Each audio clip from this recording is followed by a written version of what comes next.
দর্শক, জুলাই সনদ যেটা স্বাক্ষরিত হলো সেটা নিয়ে কি জুলাই যোদ্ধাদের সঙ্গে চরম নাটক করলো সরকার? সরকারও কি এক ধরনের সত্যি সত্যি জুলাই যোদ্ধাদের সঙ্গে গাদ্দারি করলো? যখন এনসিপি এটাকে গাদ্দারি হিসেবে দেখছে, অর্থাৎ এই সনদ স্বাক্ষরের অনুষ্ঠানটাকেই গাদ্দারি হিসেবে দেখছে, তখন আতঙ্কজনক যে ব্যাপার, ভয়াবহ যে ব্যাপার, থলের বিড়ালটা বেরিয়ে এলো, অসাবধানতা বশতই বোধহয় বেরিয়ে এলো। সেটা হচ্ছে যে সনদে স্বাক্ষর নেওয়া হয়েছে সেটা পুরনো কপিতে স্বাক্ষর নেওয়া হয়েছে, নতুন কপি নয়। জুলাই যোদ্ধাদের দাবির প্রেক্ষিতে 5 নম্বর ধারায়, অঙ্গীকারনামার 5 নম্বর ধারায় যে পরিবর্তন আনার ঘোষণা সরকার দিয়েছিল, জুলাই সনদ স্বাক্ষর অনুষ্ঠানে যে অঙ্গীকারনামায় স্বাক্ষর নেওয়া হয়েছে সেখানে দেখা গেছে ভিন্নটা। সেখানে দেখা গেছে আগের যে লেখাটা ছিল সেই লেখাই আছে এবং সেই আগের অঙ্গীকারনামাতেই স্বাক্ষর নেওয়া হয়েছে। এটা কি অসাবধানতা বশত ভুল, নাকি এটা এক ধরনের চালাকি, এক ধরনের চতুরি? জুলাই যোদ্ধাদের মুখে একটা বলা হয়েছে, কার্যত সেটা বাস্তবায়ন করা হয়নি। অবশ্য কার্যত বাস্তবায়ন করলে সেটা যে আন্তর্জাতিক মহলে সমালোচিত হতো, কারণ সেখানে দায় মুক্তি, ইন্ডেমনিটির ব্যাপার রয়েছে, সেটাও একটা গুরুত্বপূর্ণ ব্যাপার। সেটার কারণেই কি সরকার এই নাটকের আশ্রয় নিল? কি হলো? নুরুল হক নূর তার স্বাক্ষর করা অঙ্গীকারনামার পৃষ্ঠা সামাজিক যোগাযোগ মাধ্যমে পোস্ট করেছেন এবং সেই পোস্ট থেকেই আমরা জানতে পারলাম এই ভয়াবহ তথ্যটা। কি ঘটলো একটু বোঝার চেষ্টা করবো এই ভিডিওতে। থাকবেন পলিটিক্স টিভির নিয়মিত আয়োজনে।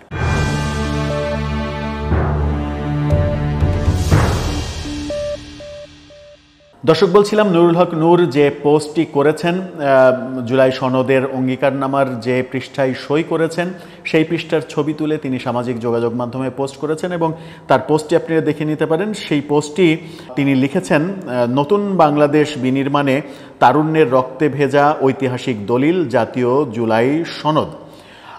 এই কথাটা যখন লিখেছেন তখন আরেকটু আলাদা করে যদি এই সনদের অঙ্গীকারনামার পৃষ্ঠাটা আপনারা দেখতে চান, দেখে নিতে পারেন।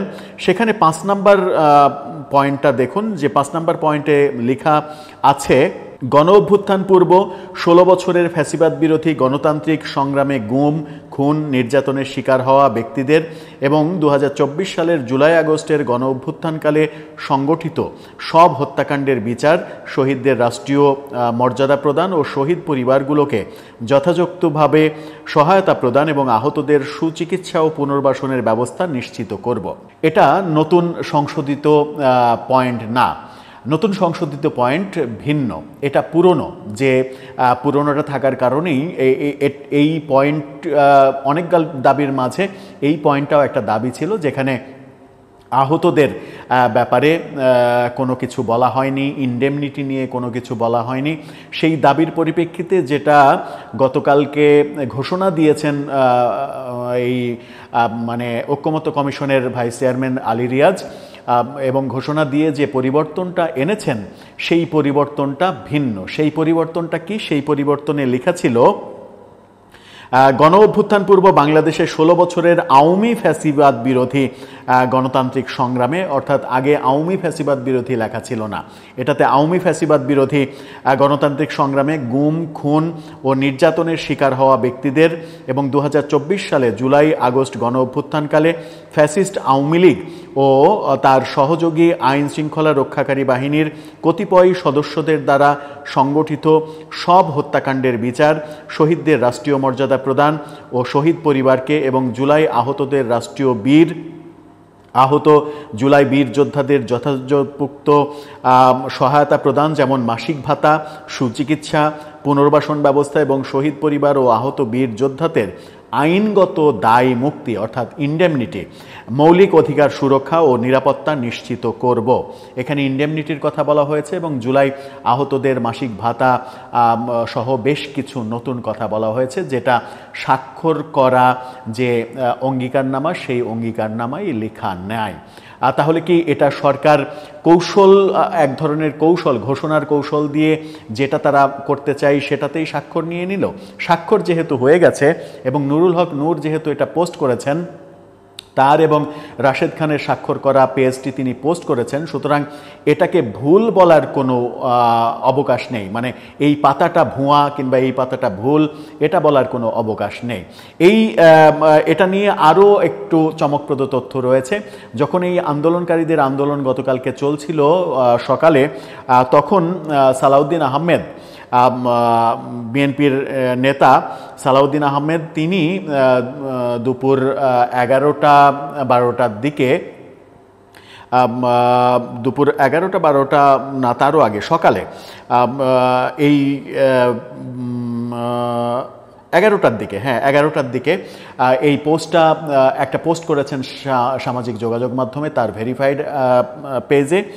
সেখানে তিনি যেটা লিখেছেন সেই লেখার হুবহু কপি পেস্ট করা হয়েছে যে সংশোধিত ব্যাপারে, অর্থাৎ শুধুমাত্র একটা লাইন যোগ করে সালাউদ্দিন আহমেদের প্রস্তাবটা সরাসরি কপি পেস্ট করা হয়েছে, যেটা আলী রিয়াজ বলেছেন যে এটা সংশোধন করা হয়েছে। সালাউদ্দিন আহমেদ কি লিখেছিলেন? সালাউদ্দিন আহমেদ লিখেছিলেন, জুলাই জাতীয় সনদের 5 নম্বর দফা নিম্নলিখিতভাবে সংশোধিত হওয়া উচিত বলে আমি মনে করি, কারণ ছাত্র গণ অভ্যুত্থান 2024-এ আওয়ামী ফ্যাসিস্ট বাহিনী এবং তাদের অনুগত কতিপয় আইনশৃঙ্খলা বাহিনীর সদস্য নিরীহ নিরস্ত্র আন্দোলনকারী ছাত্র জনতার উপর হানাদার বাহিনীর মতো ঝাঁপিয়ে পড়ে, নির্বিচারে গণহত্যা চালায়। তবে জনগণের প্রতিরোধের মুখে হানাদার বাহিনীর কিছু লোকও প্রাণ হারায়। ব্র্যাকেটে তিনি লিখেছেন, তারা গাদ্দার, বিশ্বাসঘাতক।